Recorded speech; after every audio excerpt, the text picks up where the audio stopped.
कई show rings में मैंने बहुत बड़े बड़े ब्रीडर्स के मुंह से ये बात सुनी है कि ये जजेस दांतों में क्या देख रहे हैं।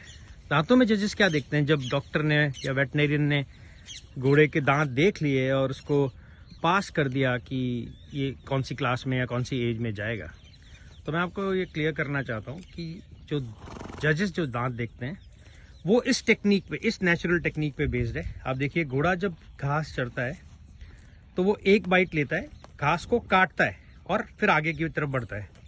इस तरह से घोड़ा करीब 20 से 22 घंटे दिन में चर सकता है।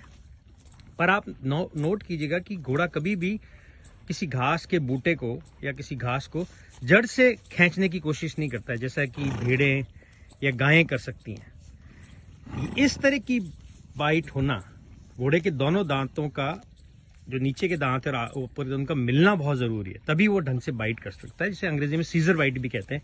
और यही चीज जजेस जब दांत खोल के आपके घोड़े के दांत देखने की कोशिश करते हैं मुंह खोल के, तो वो उसकी सीजर बाइट चेक कर रहे होते हैं। अगर उसके दांत आगे पीछे हैं, ओवरशॉट या अंडरशॉट हैं, तो उसे एक फॉल्ट कहा जाएगा।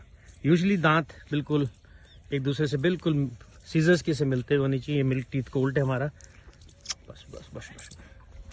और ये घोड़े के स्वाभाविक रूप से नेचुरल वे ऑफ ग्रेजिंग के लिए भी बहुत बहुत इंपॉर्टेंट है।